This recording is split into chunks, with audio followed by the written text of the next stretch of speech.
chapitre 22, les versets 15 à 22. J'ai besoin d'un lecteur. C'est un paragraphe.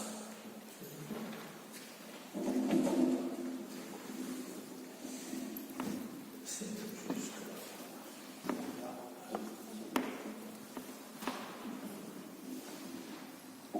Alors les pharisiens allèrent se consulter sur les moyens de surprendre Jésus par ses propres paroles. Ils envoyèrent auprès de lui leurs disciples avec les Hérodiens, qui dirent : « Maître, nous savons que tu es vrai et que tu enseignes la voie de Dieu selon la vérité, sans t'inquiéter de personne, car tu ne regardes pas à l'apparence des hommes. Dis-nous donc ce qu'il t'en semble. Est-il permis ou non de payer le tribut à César ? » Jésus, connaissant leur méchanceté, répondit : « Pourquoi me tentez-vous, hypocrite ? Montrez-moi la monnaie avec laquelle on paie le tribut. » Et ils lui présentèrent un denier. Il leur demanda : « De qui sont cette effigie et cette inscription ? » « De César, lui répondirent-ils. Alors il leur dit : « Rendez donc à César ce qui est à César, et à Dieu ce qui est à Dieu. » Étonnés de ce qu'ils entendaient, ils le quittèrent et s'en allèrent.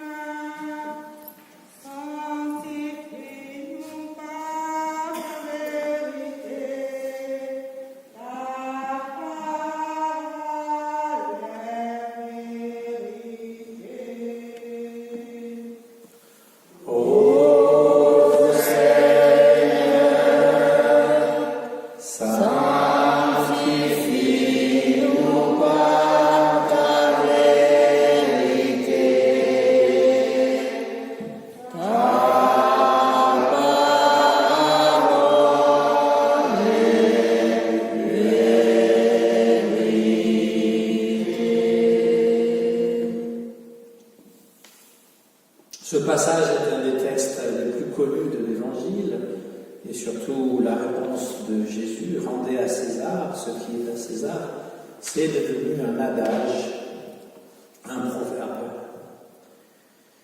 dont on ignore le plus souvent l'origine biblique.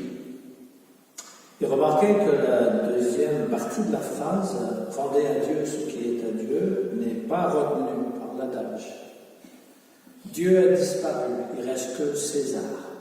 Rendez à César ce qui est à César. C'est bien caractéristique de notre époque actuelle qu'il n'y a que ce qui est profane qui a de l'importance. Et puis le fait de payer des impôts. Je pense qu'on est un bon citoyen vis-à-vis de l'État si on paye des impôts. Aussi simple que ça. Et puis quand vous êtes propriétaire, vous avez aussi la taxe foncière à payer, plus la taxe d'habitation, qui supposément avait disparu, mais qui est toujours présente. Tout ce qu'on peut savoir, c'est qu'on aura toujours plus d'impôts. Et que parfois, ça nous met de mauvaise humeur. Surtout lorsqu'il faut payer justement la taxe d'habitation et toutes ces choses-là, ça peut nous mettre de mauvaise humeur. Remarquez que la plupart des manifestations qui ont lieu, aujourd'hui ou dans le passé, a toujours eu un rapport avec la hausse des impôts. Même la Révolution, au départ, était une réaction contre une taxation trop lourde. César est un roi despote qui impose les lois romaines et taxe lourdement les habitants. À l'époque de Jésus, on avait de bonnes raisons de ne pas vouloir les payer. Mais on savait que, comme aujourd'hui, si on ne paye pas, il y a des représailles. Donc on le faisait avec amertume ou avec une rébellion secrète. Les pharisiens savent cela et donc eux qui ont été rabroués juste avant par Jésus, qui leur a donné la parabole des vignerons. Il y a quelqu'un qui a une vigne et puis il envoie tous ses serviteurs, ils se font tabasser par les mauvais vignerons, ceux qui sont à la solde de celui qui possède la vigne, et il envoie son propre fils, il tue le fils. Et donc la conclusion de la parabole, c'est ce qui vous appartenait vous sera repris et donné à des étrangers. Et les pharisiens ont compris qu'il parlait d'eux, et donc ils cherchent un moyen de le faire arrêter par la police du temple. Et donc là, ils essayent de le piéger. On va voir ce qu'il va répondre. Est-ce qu'il est permis de payer les impôts à César, selon toi? Et ils commencent même leur phrase en disant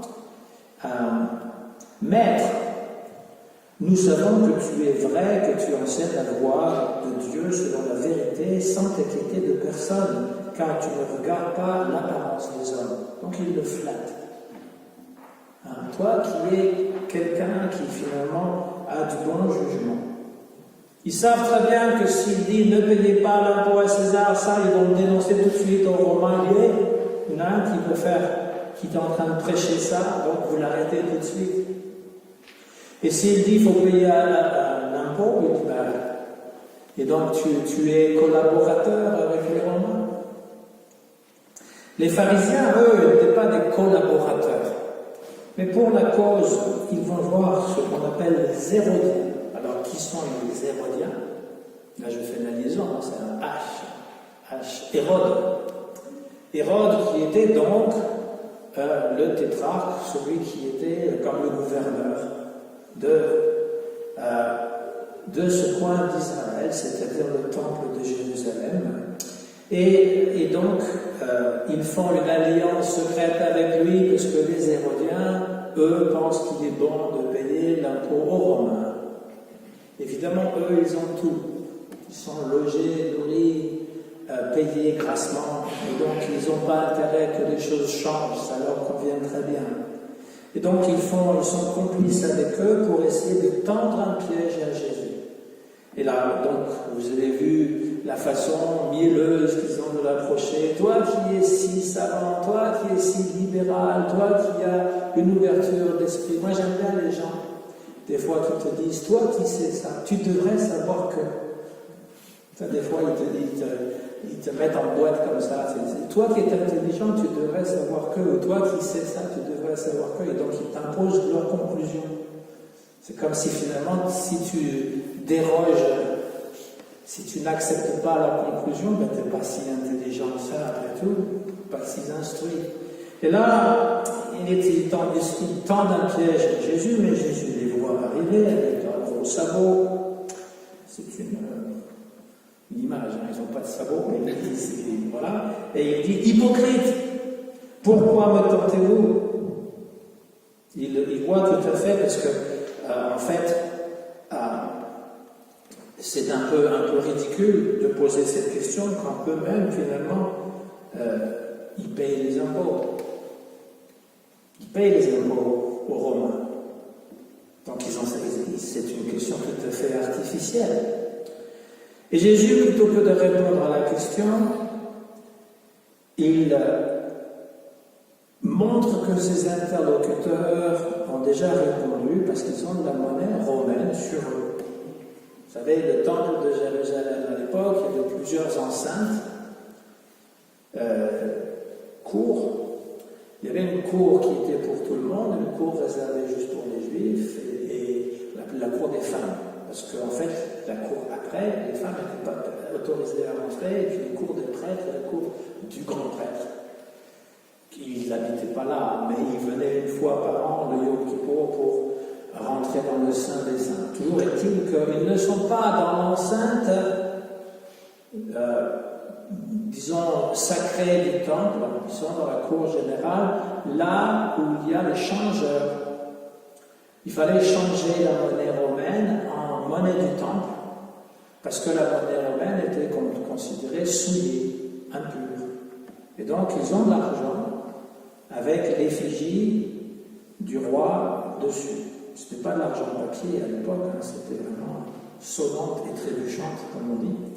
Et donc, il y avait l'image de César. J'imagine de profil. Voilà.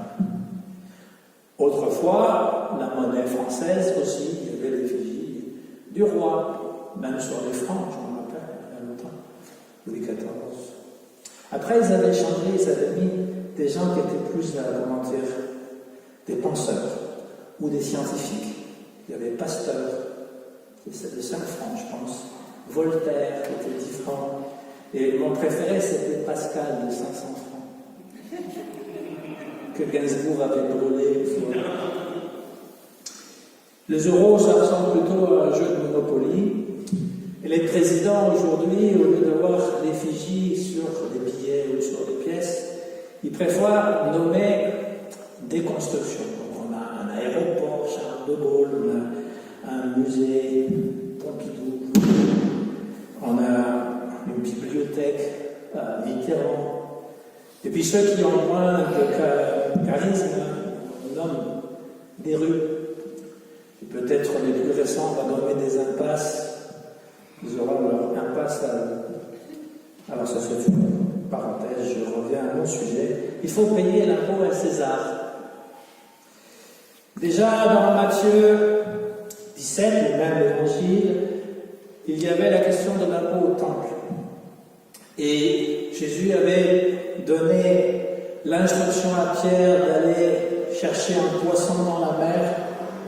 Et dans le poisson, il y avait une pièce de monnaie. Ça ressemble à un conte de fées, mais c'est dans la Bible, il y a une pièce de monnaie qu'il va utiliser pour payer l'impôt. Donc il n'a rien contre payer l'impôt.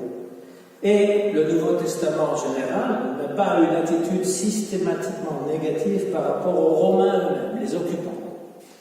Par exemple, le centurion, on en a parlé la semaine dernière, qui vient voir Jésus, qui dit « J'ai un serviteur qui m'est très cher, il est malade, dis seulement un mot et il sera guéri. » Et Jésus est tellement surpris qu'il dit « Je n'ai jamais vu une telle foi dans tout Israël. » Et c'est un Romain, ou du moins c'est un centurion. Peut-être n'est-il pas de nationalité romaine, mais bon, il sert dans l'armée romaine. Et puis à la fin de l'histoire, en Matthieu toujours, à la fin de quand Jésus est sur la croix, c'est un centurion qui dit vraiment cet homme était vraiment le Fils de Dieu. C'est quelqu'un qui a, comment dire, une profession de foi. Et donc, il n'y a rien contre les Romains en tant que tel. Pourquoi? Parce que l'évangile, il est adressé à tout le monde. Et c'est pas parce qu'on va régler les problèmes politiques de l'heure qu'on aura résolu le problème de notre vie humaine sur Terre. Notre vie humaine sur Terre, eh bien, il faut pouvoir savoir d'abord pourquoi nous vivons ici-bas et qu'est-ce que nous devons faire pour pouvoir parfaire cette existence. La plupart du temps, aujourd'hui, on nous dit d'étudier pendant 15, 20 ans pour pouvoir avoir une carrière et puis d'avoir une bonne position à coup de compétition contre les autres, et puis d'avoir beaucoup d'argent, ce qui veut dire qu'on paiera beaucoup d'impôts aussi, normalement. Et puis une famille, et puis une voiture, et puis une télévision, bien entendu, pour avoir les informations de ce qu'on va nous dire, n'est-ce pas? Et donc, voilà le modèle. Mais jamais les grandes questions de l'existence que même les enfants posent. Papa, maman, qu'est-ce que c'est que toutes ces étoiles dans le ciel, et pourquoi la mort, qu'est-ce que toutes ces grandes questions de l'existence qu'on essaie toujours de balayer du revers de la main parce qu'elles nous gênent, on ne les aborde jamais. On n'aborde jamais non plus les qualités vraiment humaines. La fraternité, l'empathie, la compassion, l'amour, l'amitié, jamais. Peut-être d'une façon ou d'une autre dans les fables de La Fontaine et une petite morale à la fin, mais c'est pas vraiment ça qui nous enseigne quelque chose de substantiel. Donc le plus important, finalement, on le laisse de côté. Et ça, c'est vraiment ce que nous devons découvrir. Et donc, cette annonce de l'Évangile, elle transcende même l'oppresseur, même celui qui va opprimer le pays, etc. Cela transcende. C'est difficile à concevoir quand on vit la situation. Ceux qui ont vécu l'occupation allemande Ils n'avaient pas des sentiments sympathiques pour l'occupant. Cependant, la prédication, l'évangile s'adresse aussi à ceux qui nous oppriment. Alors, Jésus va aussi faire une distinction subversive cette fois-ci, parce qu'il distingue ce petit Dieu, n'est-ce pas? Parce que l'effigie de César, c'est un Dieu pour les gens, et il a cette espèce de narcissisme important pour montrer qu'il est. D'ailleurs, il y avait un culte de l'empereur. On devait avoir l'effigie de l'empereur chez soi. On devait se prosterner devant cette effigie. Et donc, lui met par terre un petit peu ce culte impérial en disant « Rendez à Dieu ce qui appartient à Dieu, et à César ce qui appartient à César. » Et contrairement à une mauvaise interprétation, il ne s'agit pas ici de la séparation de l'Église et de l'État, même s'il s'agit bien de l'Église et de l'État. Il ne s'agit pas d'une séparation en disant chacun, voilà, que l'autre, mais presque, parce que en fait, l'important là-dedans, c'est de rappeler à César ou au président qu'il n'est pas Dieu, qu'on n'a pas à lui obéir comme à Dieu. On lui obéit parce qu'il est le représentant de l'État. On lui obéit parce qu'évidemment, il y a des us et coutumes. Mais s'il usurpe cette identité, s'il va au-delà, et qu'il se proclame Dieu, ou qu'il agit d'une façon qui fait paraître cet ego surdimensionné, qui croit qu'il est le Tout-Puissant, bien, l'Église a le devoir de lui rappeler. Tu n'es qu'un être humain. Même Alexandre le Grand est mort très jeune. Il a conquis, on applaudit à tout rompre sur ses conquêtes. Moi, je trouve ça barbare. Pourquoi toujours faire la guerre et conquérir les pays? On trouve ça formidable. Moi, je ne trouve pas ça formidable. Je ne trouve pas Napoléon formidable. Je ne trouve pas Louis XIV formidable. Je ne trouve pas Alexandre le Grand formidable. Ou dans les pays africains. Tous ces dictateurs qui finalement imposent leur jeu sur la population. Je trouve ça abominable, et ces gens-là en général meurent très jeunes, ils sont assassinés par leurs frères ou par leur oncle, il y a toujours des complots, etc. L'important finalement, c'est de savoir aimer les gens. Quelqu'un qui est responsable des autres, comme je l'ai dit souvent, un ministre, c'est quelqu'un qui est au service des autres. Aimer les autres. Et donc, cette distinction, elle est faite. Et chacun, finalement, a sa part. Dans le Deutéronome, il est dit que le roi ne doit pas avoir une grande quantité de chevaux, qu'il n'ait pas une grande quantité de femmes, afin que son cœur ne s'écarte pas, et qu'il n'ait pas une grande quantité d'argent et d'or, pour justement que ça ne lui vienne pas à la tête. Dans la Bible, le roi est au service du peuple au nom de Dieu. Ce n'est pas quelqu'un qui a été mis en chair par le Dieu lui-même, et donc qui est Dieu incarné. Non. Il a une mission, il doit la respecter, il ne doit pas s'enfler d'orgueil.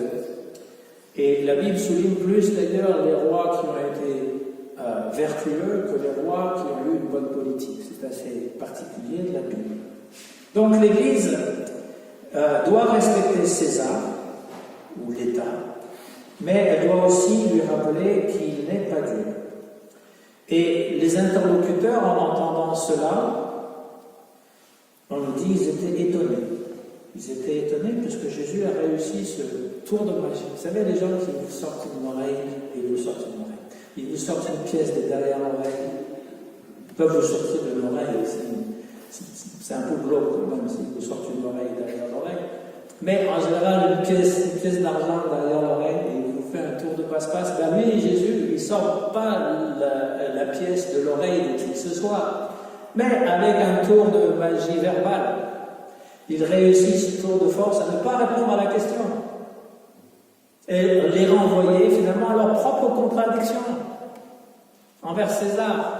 Parce que c'est eux qui sont dans la contradiction, parce qu'on doit payer l'impôt. C'est eux qui sont finalement qui ne savent pas, qui sont obligés de faire mais qui ne veulent pas. Donc ils auraient bien aimé le piéger, mais finalement on on les renvoie et Jésus les renvoie à leur propre contradiction. Les religieux, ils voulaient pouvoir coincer Jésus dans une alternative. C'est Dieu ou César. Et Jésus a répondu en affirmant Dieu et César, chacun à sa juste place. Chacun à sa juste place. On a besoin de quelqu'un, des gens qui vont diriger, bien entendu, mais chacun à sa juste place. Et donc voilà ce Jésus toujours déroutant qui nous parle aussi pour nous dans notre vie moderne. Il ne nous dit pas ce qu'on doit faire. C'est ça qui est intéressant aussi. Parce que dans certaines églises, on vous dit ce que vous devez faire. Mais Jésus ne vous dit pas ce que vous devez faire, il vous renvoie à votre propre conscience. Il vous renvoie simplement à votre propre conscience. Vous agissez avec votre conscience. Et c'est ça qui est assez original. Je suis libre. Mais si j'aime Jésus, je vais choisir c'est ce que lui fait, ce qu'il m'indique à faire. Il n'y a pas d'obligation, mais je vais le suivre avec ma pleine conscience. Et c'était une des répliques au roi, justement, de Martin Luther. Pas Martin Luther King, Martin Luther il y a 500 ans. Parce qu'il avait été accusé d'hérésie, donc le roi Charles Quint l'avait convoqué et il lui avait demandé de se rétracter, c'est-à-dire tous les livres que tu as écrits, il faut qu'ils soient brûlés, et tout ce que tu as dit, il faut que tu dises que tu t'es trompé. Et sa réponse avait été, à moins que vous puissiez me prouver par ma conscience que j'ai tort, et par les Écritures, je ne me rétracterai pas. Alors du coup, on les appelait les protestants, parce qu'ils protestaient. Mais l'idée de la conscience est importante, à moins que vous pouvez me prouver à ma conscience que j'ai tort. Et aussi bibliquement, je ne me rétracterai pas. Il ne s'agit pas d'une pure rébellion, il ne s'agit pas de dire non, parce qu'aujourd'hui c'est la mode. Le président propose ceci, par exemple, il dit ne portez pas de masque, tout le monde lui crie en disant l'assassin, il ne veut pas fournir des masques. Maintenant c'est le contraire, on a l'obligation des masques et tout le monde crie l'assassin, il veut nous étouffer. Et donc finalement, on n'est jamais content. Et on peut toujours protester pour protester. Ce n'est pas la question. C'est pas la question. La question est surtout une question de conscience. Quelle est ma vie? Qui dirige ma vie? Comment je veux la mener? Vers où je veux aller? C'est ça qui est important. Je suis le maître de ma vie. Je suis le maître de ma vie. Vous êtes aussi libre de porter le masque ou non. Après, vous savez très bien qu'il peut avoir de la présence. Ça, c'est autre chose. Il y a des choses très importantes. Dans les choses très importantes, qu'est-ce que je choisis? C'est moi qui choisis, personne d'autre. Et Dieu vous aide. Dieu, Jésus, les gens aussi peuvent vous aider, bien entendu. Mais ce n'est pas eux qui prennent les décisions à votre place. Ils ne prennent pas la décision à votre place. Dans notre Église, nous avons comme une politique de ne pas prendre les gens en charge. On va pallier leur déficience et on va payer, par exemple, ce qu'ils ne peuvent pas payer. Non, on va les aider. Et on va les aider à se prendre en charge. Parce que sinon, on va aider seulement que quelques personnes, parce qu'à un moment donné, nos ressources sont limitées. Et puis, deuxièmement, eh bien, la personne ne se rend pas responsable. Donc voilà pour aujourd'hui cette méditation sur César. Dieu et César, rendez à César ce qui appartient à César et à Dieu ce qui appartient à Dieu. Au nom du Christ. Amen.